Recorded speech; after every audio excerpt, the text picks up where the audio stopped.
వి gold trusted gold buyers మీరు తాకట్టు పెట్టిన బంగారాన్ని విడిపించి ఈ రోజు ఉన్న మార్కెట్ ధరకు కొనబడును.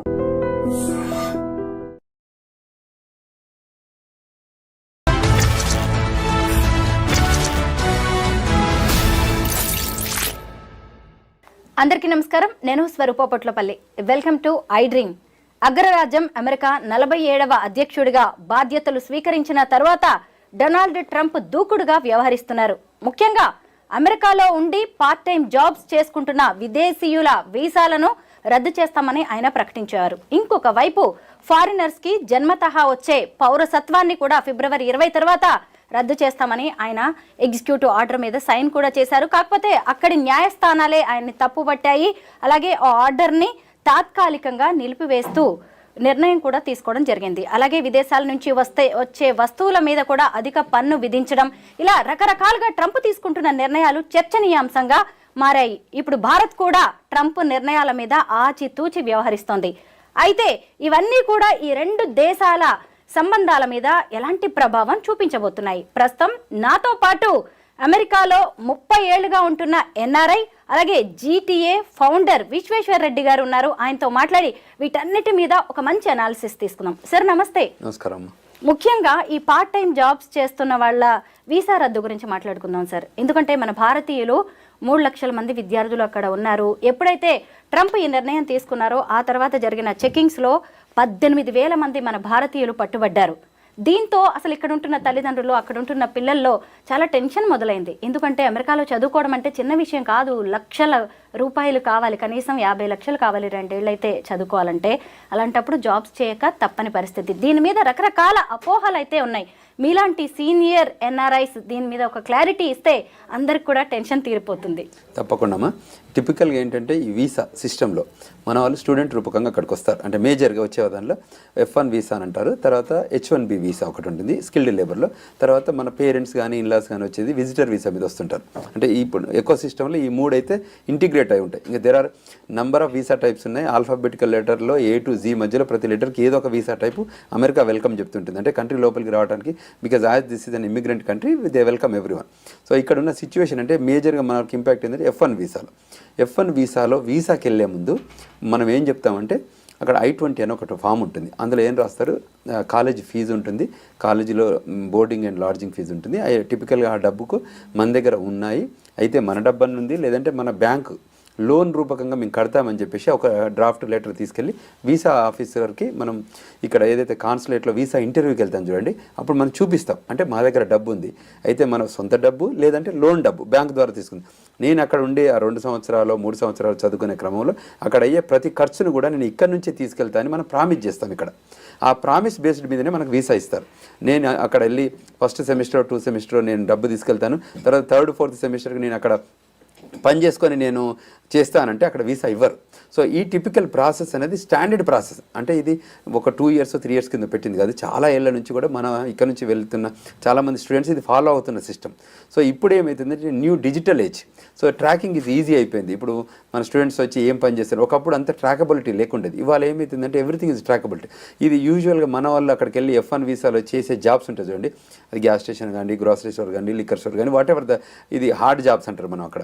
ఈ హార్డ్ జాబ్స్ ఎంత ఉంటే $10 నుంచి $12-13 మధ్యన క్యాష్ జాబ్స్ అన్నట్టు.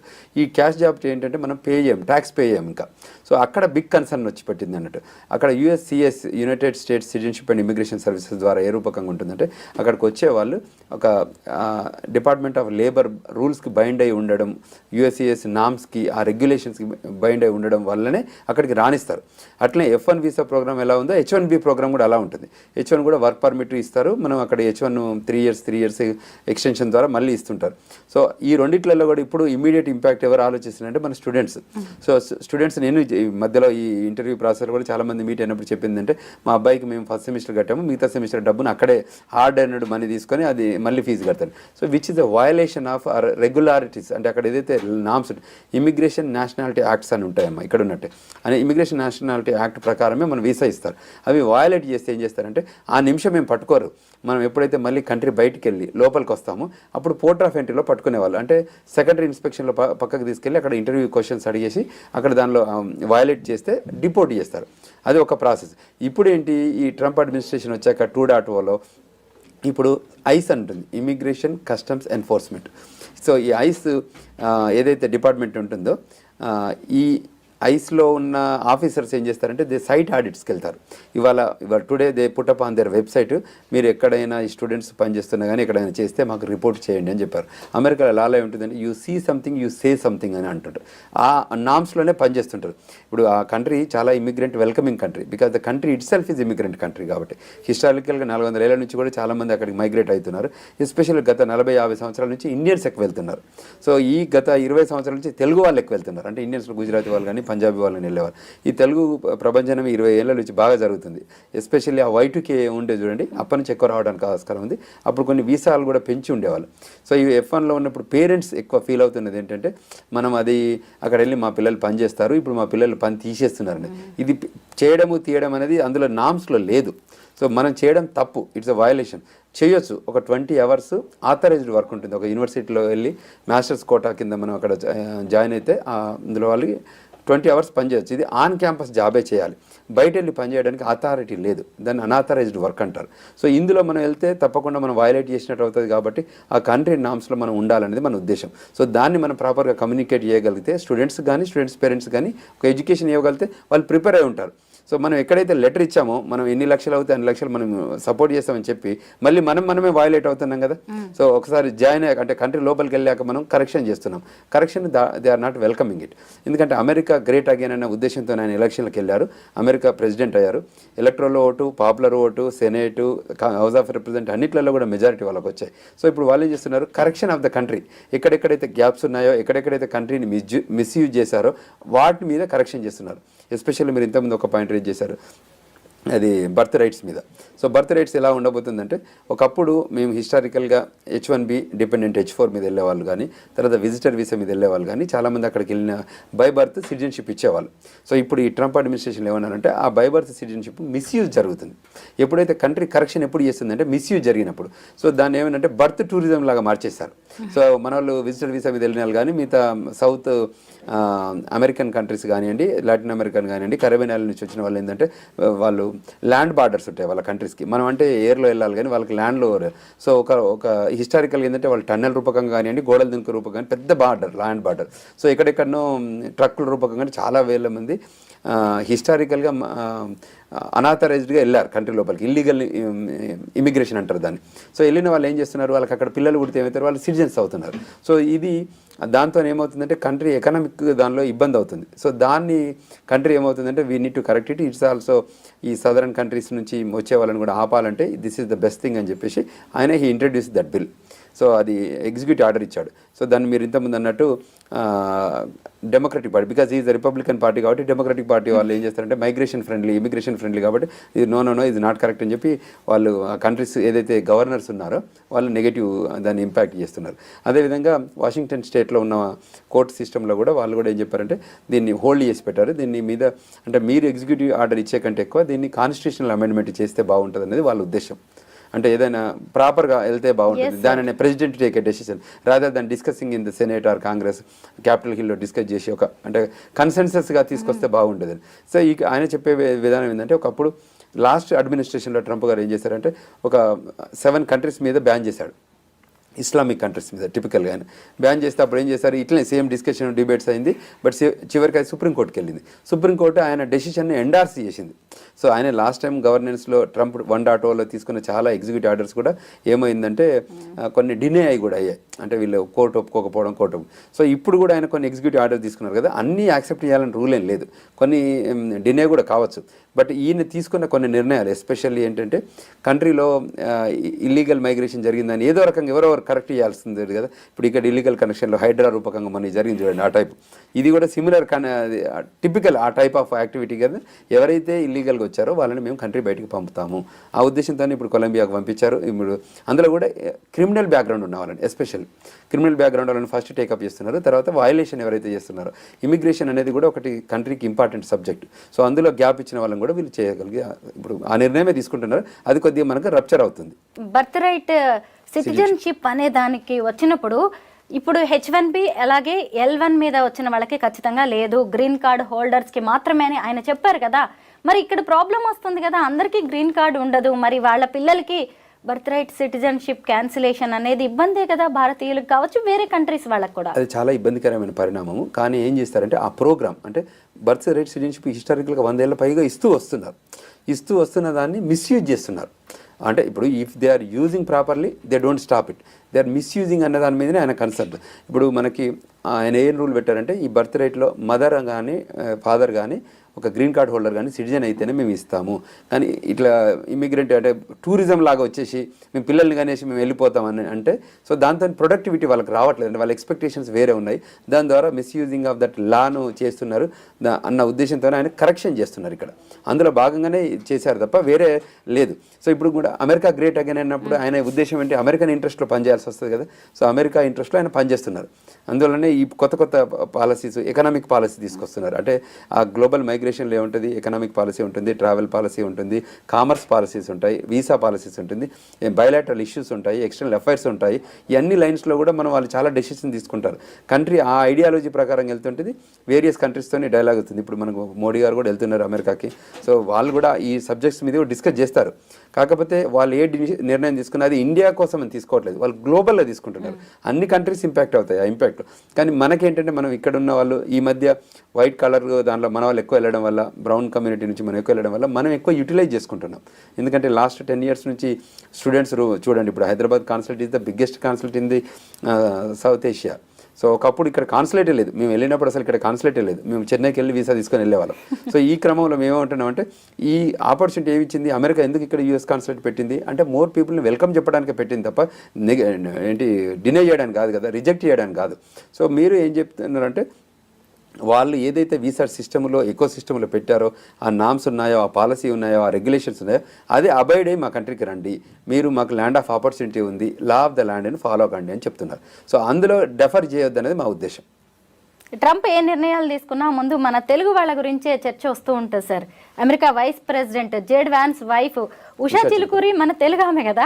అయితే ఇప్పుడు ఆయన తీసుకున్న డెసిషన్ ప్రకారం ఆమెది కూడా సిటిజన్షిప్ క్యాన్సిల్ చేస్తారా అని చెప్పి ఒక చర్చ జరిగింది. ఎందుకంటే వాళ్ళ అమ్మా నాన్న కూడా అక్కడి వాళ్ళు కాదు కాబట్టి దీని విషయంలో ఎలా ఉండొచ్చు సార్? మంచి పాయింట్ అమ్మా. అయితే టిపికల్గా ఏంటంటే ఇది హిస్టారికల్ యాక్ట్, ఒక 14th Amendmentలో ఓపెన్ అప్ అయింది సబ్జెక్ట్ కాబట్టి ఇప్పటి వరకు ఇస్తున్నారు. అంటే పాస్ట్ని టచ్ చేయరు, ఫ్యూచర్కి ఇవ్వరు. అంటే హిస్టారికల్గా ముందు ఇచ్చారు, ఇవ్వలేదని లేదు. సో ఆ ఇచ్చిన దాన్ని మనం కంటిన్యూగా ముందుకు తీసుకెళ్లాలనేది ఒక ఉద్దేశం, ముందుకెళ్ళాలనేది. సో ఇప్పుడు ముందు నుంచి వెళ్ళటానికి కోసం ఉన్న యాక్టివిటీ మీద మనం కన్సర్న్, అంటే 19 తర్వాత పుట్టబోయే పిల్లలకు తప్ప ఇప్పుడు పుట్టిన వాళ్ళు కానీ ప్రీవియస్గా ఇప్పుడు ఉషా గారు సో బై బర్త్ సిటిజన్షిప్ ద్వారానే వచ్చింది ఆమెకు కూడా. So we all know about it, it's not that. So హిస్టారికల్గా ఇప్పుడు ట్రంప్ వైఫే ఉంది కదా, షీజ్ అన్ ఇమిగ్రెంట్, మీకు అందరికీ కదా. ఆమె ఇప్పుడు current wife is an immigrant, even she's not birth citizen కాదు, ఆమె ఫారెన్ కంట్రీ నుంచి వచ్చి గ్రీన్ కార్డ్ రూపకంగా వచ్చి సిటిజన్ అయిన రూపకం. సో నేను అనేది ఏంటంటే కంట్రీ ఏమైతుందంటే ప్రోగ్రెసివ్ థింకింగ్లో ఫ్యూచర్లో జరగబోయేది. అంటే ఇక్కడ ఏదైనా కన్సర్న్స్ ఉన్నాయనుకోండి, to correct it the concerns, issues కానీ ప్రాబ్లమ్స్ కానీ కరెక్ట్ చేయాలంటే ఒక పాలసీ తీసుకురావాలి, ఒక ఎగ్జిక్యూటివ్ ఆర్డర్ తీసుకురావాలి, ఒకటి గవర్నమెంట్ ఆర్డర్ తీసుకురావాలి. అందులో భాగంగానే ఇది యాక్ట్స్ తప్ప వేరే ఏం లేదు. అంటే ఇది ఇండియన్స్ వస్తున్నారు వీళ్ళని ఆపాలనో, ఇండియన్స్ వస్తున్నారు వాళ్ళు ఇబ్బంది అవుతున్నారు. మనం వెళ్ళి చేసే జాబ్స్ అది అమెరికన్ జాబ్స్, అక్కడ ఉన్న వాళ్ళు చేసుకునే జాబ్స్. అమెరికన్ జాబ్స్ను వదిలి మనం వద్దంటున్నాం కాబట్టి ఆ లైన్లో వెళ్తున్నాం. మనం ఆ జాబ్స్ని మనం తీసుకోవద్దు. మనం తీసుకునే జాబ్స్ H1 మీద వెళ్ళే జాబులు $100,000 ఉంటాయి, $60,000 ఉంటాయి. ఆ జాబుల కోసం పరిచయాలు ప్రాపర్ ఎడ్యుకేషన్ చేసుకున్నాం అనుకోండి, మంచి జాబ్స్ వస్తాయి. మనం ఎడ్యుకేషన్ పక్కకు పెట్టి ఈ హార్డ్ జాబ్స్ ఎందుకు చేయడం, మనం చేయొద్దు ఇవి. అవి మేము urging to all the students కానీ పేరెంట్స్ కానీ చెప్పేది ఏంటంటే మీ పిల్లలకి చదువుకోవడానికి మీరు ఏదైతే ప్రామిస్ చేసి లెటర్ ఇచ్చారో, మా దగ్గర డబ్బు ఉందని కానీ లేకపోతే బ్యాంక్ లోన్ ద్వారా చదివిస్తామన్నారో, కోర్స్ కంప్లీట్ అయ్యేవారి దాకా మీరు సపోర్ట్ చేయండి, పిల్లల్ని ఎడ్యుకేట్ చేయమండి, మంచి స్కిల్ తీసుకోమండి, మంచి జాబ్ H1లో మంచి $100,000 తీసుకోండి. $10 వచ్చే జాబ్ 2,000 $20,000 ఉంటుంది, అంతే $20,000 ఉంటుంది. Why you need to do this $20,000 job, you need to do $100,000 which is the skilled labour job. హిస్టారికల్గా మేమన్నీ ఆ లైన్లోనే చేసుకుంటూ వచ్చాం. ఇప్పుడు ఇట్లా షార్ట్కట్లో వెళ్ళలేదు. షార్ట్కట్లో వెళ్ళే వాళ్ళకి కరెక్షన్ ఉంటుంది. ఎస్పెషల్లీ ఇప్పుడు ఏంటంటే డిజిటల్ ఏజ్ అండి, ట్రాకింగ్ ఈజ్ ఈజీ. సో ఈ ఈజీ టైంలో మనం తప్పించుకోవడానికి ఛాన్సే లేదు. ఇప్పుడు నిన్న కూడా మాకు 2-3 కేసులు వచ్చాయి, 2-3 కూడా డిపోర్టేషన్ కేసెస్. సో వెనకకు వచ్చారు వాళ్ళందరూ. పోర్ట్ ఆఫ్ ఎంట్రీలో CBP ఆఫీసర్ ఇంటర్వ్యూ చేస్తారు. ఆ ఇంటర్వ్యూలో ఫెయిల్ అయితే వాళ్ళందరికీ ఈ ఇమిగ్రేషన్ నేషనల్ యాక్ట్ ప్రకారం రూల్స్ వయలేట్ చేశారు కాబట్టి మిమ్మల్ని అడ్మిషన్ ఇన్అడ్మిసిబుల్గా చేస్తున్నాము, మీరు విత్డ్రా చేసుకోమని చెప్పేసి కంట్రీకి పంపిస్తున్నారు. అట్లా ఇప్పుడు మీరు కొలంబియా కూడా చూశారు కదా, క్రిమినల్ బ్యాక్గ్రౌండ్ ఉన్న వాళ్ళని కూడా పంపించారు. సో ఇప్పుడు ఇంకా ఫ్యూచర్లో కూడా there is more audits. More site audits, more ICE వాళ్ళు వెళ్ళి ఈ డిఫరెంట్ లొకేషన్స్కి వెళ్ళి వాళ్ళని పంపించేస్తుంటారు. ఇది కంటిన్యూస్ ప్రాసెస్. ట్రంప్ అడ్మినిస్ట్రేషన్ ఉన్న నెక్స్ట్ 4 years కూడా ఆయన డైనమిక్గా చేంజెస్ చేస్తారు. ఆయన ఒక కొత్త విషయం ఏంటంటే, మీకు తెలిసి ఆయన అమెరికన్ సిటిజన్స్కి ట్యాక్స్ తీద్దామని కూడా ఆలోచనలో ఉన్నారు. అది చాలా బిగ్ అసెట్ ఫర్ ఇది. దాని తర్వాత ఎన్ని రిపర్కేషన్స్ వస్తాయి, ఎకనామిక్ పాలసీ ఎలా ఉండబోతుంది, ఇవన్నీ కూడా డిస్కషన్ పాయింట్స్. అక్కడ సిటిజన్స్ కేమో ట్యాక్స్ తీసేద్దాం అనుకుంటున్నారు, మరి వేరే దేశాల నుంచి వచ్చే ఇంపోర్ట్స్ మీద అధిక పన్నులు వేస్తున్నారు సార్. అది వాళ్ళు ఏమంటారు, ఈ పాలసీ తీసి దాని మీద పన్నేసి, ఎందుకంటే మా కంట్రీకి వచ్చే దిగుమతులు కానీ ఎగుమతులు దానిలో కూడా తీసుకోవడం వల్ల బెనిఫిట్. ఇప్పుడు ఎకనామిక్ పాలసీ కూడా ఒక 100 ఏళ్ల కింద ఉన్న ఎకనామిక్ పాలసీ ఇప్పుడు ఉండదు, ఫ్యూచర్లో కూడా మళ్ళీ మారుతుంది, మళ్ళీ 100 yearsలో మళ్ళీ సో ఈయన మాత్రం చాలా డైనమిక్గా. మీకు తెలుసు, Donald Trump is not a politician, is a business man, is a shrewd business man. ఏమంటుంటాం, టిపికల్గా shrewd business man, crooked politicians అంటాం. ఆ లైన్లో ఆయన థింక్ చేస్తుంటాడు తప్ప ఆయనకి ఏంటంటే what is the best interest. America is always, there is no free lunch in America అంటుంటాం. టిపికల్గా ప్రతిదీ బిజినెస్ బిజినెస్ బిజినెస్. అక్కడికి వచ్చే వాళ్ళు తప్పకుండా 40 hours పని చేస్తేనే అక్కడ లివ్ చేయగలుగుతాం. మేము చారిటీకో రిలాక్స్గా వెళ్తామంటే అది వెల్కమింగ్ ఉండదు. సో అంచేత ఆ లైన్లోనే ఆయన థింక్ చేస్తారు. ఆయన ఎంబడి ఇంకో 3 ఆడారు ఇప్పుడు, అంటే ఇంకో 2 ఎవరు, ఎలాన్ మస్క్ ఆడారు, వివేక్ రామస్వామి, వాళ్ళు కూడా they are shrewd business mens. So అంచేత ఆ లైన్లో మనం బాగా ప్లాన్ చేసుకొని వెళ్ళగలిగితే we can achieve more things అనేది ఒక ఐడియాలజీ. సరే, అమెరికా ఎన్నికలని దేశ విదేశాలు కూడా చాలా ఆసక్తిగా గమనించాయి. ముఖ్యంగా మన భారతీయుల్లో అయితే పెద్ద డిస్కషన్ జరిగింది. ఎందుకంటే అసలు ఈ డొనాల్డ్ ట్రంప్ వాళ్ళ దేశం వాళ్ళ విషయంలో చాలా పక్షపాతంగా ఉంటాడు, విదేశీయులు అందరూ వచ్చి ఇక్కడ వాళ్ళ అవకాశాలు కొట్టేస్తున్నారనే ఫీలింగ్లో ఆయన ఉంటాడు. ఈసారి ఆయన వచ్చాడంటే ఖచ్చితంగా ఫారినర్స్ విషయంలో చాలా రిస్ట్రిక్షన్స్ పెడతారు అని కూడా డిస్కషన్ జరిగింది. అన్నట్టుగానే చాలా జరుగుతున్నాయి సార్. అవును, కరెక్టే. యాక్చువల్లీ అందులో కూడా మేము చాలా మంది సపోర్ట్ కూడా చేస్తాం. అంటే టిపికల్గా 1.0లో కూడా చాలా హెల్ప్ చేస్తారు, అంటే ఇండియన్స్ కూడా హెల్ప్ చేస్తారు. ఆయన పాలసీలో ఏమంటే 2 things అండి. Legal is for legal immigration, is against to the illegal immigration. ఇది 2 points అన్నట్టు. Illegal immigrations 11 million illegal immigrants ఆ కంట్రీలో ఉన్నారు, వాళ్ళని పంపించాలనేది ఆయన ఐడియాలజీ. సో అది చెప్తున్నారు, ఎందుకంటే అక్కడ ట్యాక్స్ పే చేయట్లేదు వాళ్ళంతా క్యాష్ జాబ్స్ చేస్తున్నారు. ఈ గ్యాస్ స్టేషన్లు కానీ, గ్రోసరీ స్టేషన్ కానీ, లిక్కర్ స్టోర్ కానీ అనాథరైజ్డ్ వర్క్ చేస్తున్నారు, వాళ్ళు క్యాష్ తీసుకుంటున్నారు. So which is not welcoming. ఇప్పుడు పెద్ద పెద్ద కంపెనీలో పనిచేసే వాళ్ళకి బాగానే ఉంది. సో ఆయన ఎప్పుడు కూడా అంటే ఓపెన్, హానెస్ట్, బ్లంట్గా కమ్యూనికేట్ చేస్తుంటాడు ఏదైనా చేయాలి. Is interest is American interest. Being a president of the country, his interest is Americanized act. So foreign countries నుంచి కూడా వెల్కమ్ చెప్తున్నారు, కానీ లీగలైజ్ ప్రాసెస్ రమ్మంటాడు. రేపు పొద్దున ఇండియన్స్కి మాస్టర్ చేసిన ఎబిలిటీ ఉన్న వాళ్ళకి డైరెక్ట్ గ్రీన్ కార్డ్ కూడా ఇవ్వచ్చు. ఆ లైన్లో కూడా ఉన్నారు, ఆయన పాజిటివ్ ఆ లైన్లో ఉన్నారు. లాస్ట్ టైం కూడా మనకు 2 years 3 years బ్యాక్ ముందు మన పోస్ట్ పాండమిక్ రిసెషన్ వచ్చిన తర్వాత, ప్రీ పాండమిక్ అప్పుడు కూడా బైడెన్ అడ్మినిస్ట్రేషన్లో కూడా చాలా ఇష్యూస్ వచ్చాయి. వాటిని కూడా అడ్రస్ చేసుకునే క్యాపబిలిటీస్ కూడా మన దగ్గర ఉండేది. సో వీళ్ళు చేయలేకపోయారు, డెమోక్రటిక్ పార్టీ డెలివరబుల్ చేయలేకపోయింది కాబట్టి రిపబ్లికన్ పార్టీ మళ్ళీ వచ్చింది. సో అందులో ట్రంప్ అందరికీ తెలుసు ఆయన ఎటువంటి యాటిట్యూడ్ ఉంటుంది, ఎటువంటి బిహేవియర్ ఉంటుంది. 4 ఏళ్ళు చూసాం కూడా. తర్వాత ఆయన ఓన్ రిపబ్లికన్ పార్టీలో కూడా చాలా మందిని హైర్ చేశాడు, ఫైర్ కూడా చేశాడు. సో ఇన్ దట్ లైన్స్లో ఆ ఆపర్చునిటీస్ కూడా ఉన్నాయన్న ఉద్దేశంతోనే మేము ఇప్పుడు కనెక్ట్ చేస్తున్నాం. సో మేము కూడా ఇక్కడ ఇష్యూస్ ఉన్నాయనుకోండి, మేము కూడా గ్లోబల్లో మైగ్రేషన్ చూస్తుంటాం కాబట్టి ఏం చేస్తుంటామంటే సెనేటర్తో కానీ, కాంగ్రెస్మెన్తో కానీ, వైట్ హౌస్తో కానీ, క్యాపిటల్ హిల్తో కానీ, FBI కానీ, పెంటగాన్తో కానీ we're in line with them. So వాటితో మేము కనెక్ట్ అయ్యి వాళ్ళ గైడెన్స్ తీసుకుంటుంటాం, వాళ్ళకి ఎడ్యుకేట్ చేస్తుంటాం, వాళ్ళకి పబ్లిక్ పాలసీ కానీ, ఎక్స్టర్నల్ ఎఫర్ట్స్తో కానివ్వండి, గవర్నమెంట్ రిలేషన్స్తో కానివ్వండి మేము ఎంగేజ్ అయి ఉంటాం ఆడ. ఎందుకంటే we're ambassadors for India. We migrated there, we are connected there, we became an Indian ambassador in that country. ఇట్లే వేరియస్గా కూడా చాలా కంట్రీస్లో కూడా మైగ్రేషన్ జరుగుతుంది. ఇప్పుడు మేము కూడా ఇష్యూస్ వచ్చాయనుకోండి, మేము ఏమంటున్నాం, మన లా ఫర్మ్ ఉంది, రండి క్వశ్చన్ అండ్ ఆన్సర్స్ తీసుకోండి, గైడెన్స్ తీసుకోండి. మేము DC వేదికగా ఉంటాం. That DC is the political capital of the world, where there so much things happens there. So మీరు ప్రాపర్ గైడెన్స్, నాలెడ్జ్ తీసుకుంటే, మీకు ఎడ్యుకేట్ అవుతే, మీరు ఫాలో అయితే, law of the land rules follow అయితే మీరు మంచిగా సెటిల్ కావచ్చు. ఇవాళ మేము విజిటర్ వీసా మీద నుంచి వస్తారు, F1 వీసా వస్తారు, H1 మీద వస్తారు, 140 చేసుకుంటారు, 485 చేసుకుంటారు, గ్రీన్ కార్డ్ వస్తుంది, సిటిజన్షిప్, న్యాచురలైజేషన్ సిటిజన్షిప్ తీసుకుంటారు. అక్కడ పుట్టిన పిల్లలకు కూడా సిటిజన్షిప్ వస్తుంది. మీకు గ్రీన్ కార్డులో ఉన్నప్పుడు మీ పుట్టే పిల్లలకి మళ్ళీ ఇబ్బంది ఏం లేదు, వాళ్ళు సిటిజన్సే. తర్వాత ఒక పేరెంట్ ఆర్ అంటే one of the parent can have a green card or citizenship ఉంటే కూడా మళ్ళీ సిటిజన్సే. Only thing is non immigrant intent ఉన్న వాళ్ళు, ఏలియన్స్ ఉన్న వాళ్ళు ఎవరైతే ఉన్నారో వాళ్ళకే మేము కన్సర్న్ చూపిస్తున్నాం అనేది ట్రంప్ గారి ఆలోచన విధానం. సో ఆ లైన్లో, ఇన్ లైన్లో ఉండగలిగితే వీఆర్ ఆల్ గుడ్. దానిలో ఇష్యూ ఏం లేదు. మేము చెప్తున్నది ఏంటంటే, మన గ్లోబల్ తెలంగాణ నుంచి కానివ్వండి, మన ఇమిగ్రేషన్ లా ఫర్మ్ నుంచి కానివ్వండి, we guide them, we educate them, we counsel them, we give good knowledge to them so that they can act accordingly following the law of the land. Donald Trump తీసుకున్న ప్రతి నిర్ణయంలో ఉన్న మైనస్ల గురించి అందరూ మాట్లాడుతున్నారు sir. భారతీయులకి plus అయ్యే నిర్ణయాలు ఆయన ఏమైనా తీసుకున్నారా? చాలా నిర్ణయాలు ఉన్నాయి. లాస్ట్ టైం అడ్మినిస్ట్రేషన్లో కూడా వాళ్ళు పీపీపీ లోన్ ఇచ్చారు. చాలామంది ఐటీ కంపెనీ ఓనర్స్ కూడా మన వాళ్ళు బెనిఫిట్ అయ్యారు దాని రూపకంగా. తర్వాత స్పిల్ ఓవర్డ్ వీసాలను కూడా ఓపెన్ చేశారు. EB1, EB2, EB3లో కూడా 2015 దాకా కూడా ప్రయారిటీ డేట్ని తీసుకొచ్చారు. చాలామందికి గ్రీన్ కార్డులు వచ్చాయి ఆయన అడ్మినిస్ట్రేషన్ టైంలో. అంటే ఆ పాలసీతోనే కాకుండా కానీ స్పిల్ ఓవర్ రూపకంగా కూడా ఆ గ్రీన్ కార్డులు వచ్చాయి. సో అటువంటి ఐడియాలజీ కూడా మనకు అడ్వాంటేజ్ అయింది. సో ఇప్పుడు కూడా ఏమిటంటే ఇండియన్స్ అంటే they like.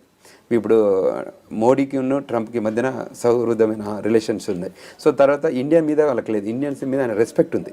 Because hard working people, loyal to the country, they are more organized, డిసిప్లిన్గా ఉంటారు అనేది ఒక పాలసీ రూపకంగా ఉంది. సో అది హిస్టారికల్గా అంటే నాట్ ఇండియన్స్ ఇవ్వాలని కాదు, అందులో ఆయనే ప్రోగా ఉంటారు. ఏదైనా ఇండియన్ స్పెసిఫిక్గా ఇష్యూ ఉంటే దెన్ గవర్నమెంట్ ఆఫ్ ఇండియా కూడా ఇన్వాల్వ్ అవుతుంది, ఎక్స్టర్నల్ అఫైర్స్ మినిస్ట్రీ కూడా ఇన్వాల్వ్ అవుతుంది, డిపార్ట్మెంట్ ఆఫ్ స్టేట్ రెండు టాక్ చేస్తారు, దాని సొల్యూషన్ ప్రొవైడ్ చేస్తారు. సో అంచేత మనకి ఇండియా వాళ్ళు ఏదైనా కూడా అంటే American point of view and Indian counter point of వ్యూలో వీళ్ళ ఎక్స్టర్నల్ అఫైర్స్ దాని మీద కూడా they will have a dialogue. Every time మంచి డైలాగ్ అవుతుంది. దే విల్ డెలివర్ దస్. ఇక్కడ కన్సర్న్స్ ఉంటే అడ్రస్ చేసుకుంటారు. సో అందులో ఇష్యూస్ ఏం లేవు. Thank you so much sir. ఎందుకంటే ట్రంప్ డెసిషన్స్కి సంబంధించి అందరిలో చాలా భయాలు అయితే ఉన్నాయి. వాటన్నిటిని కూడా పోగొట్టడానికి ఖచ్చితంగా మీ ఇంటర్వ్యూ హెల్ప్ అవుతుందని అనుకుంటున్నాను. Thank you so much once again. Thank you very much. నాకు ఆపర్చునిటీ ఇచ్చి iDream ద్వారా ఇప్పుడు ఎడ్యుకేషన్ ఇస్తున్నారు. ఇది గ్రేటెస్ట్ అసెట్. ఎందుకంటే అవేర్నెస్ ఇవ్వడం ఇంపార్టెంట్. వాళ్ళందరినీ పేరెంట్స్ని కూడా వెల్కమ్ చెప్తున్నాము, ఈ స్టూడెంట్స్ని కూడా ఇప్పుడు కూడా రమ్మంటున్నాం. ఇంకా మనకి వీసాలో ఇస్తున్నారు. ఈ మన హైదరాబాద్ కాన్సులేట్ ఉంది. తర్వాత H1B ప్రోగ్రామ్ కింద కూడా 65,000 F1 వీసా వాళ్ళకి ఇస్తున్నారు, 20,000 F1 వాళ్ళకి ఇస్తున్నారు, రెగ్యులర్ కోటా 65 ఇస్తున్నారు, 85,000 H1s ఎవ్రీ ఇయర్ ఇస్తున్నారు.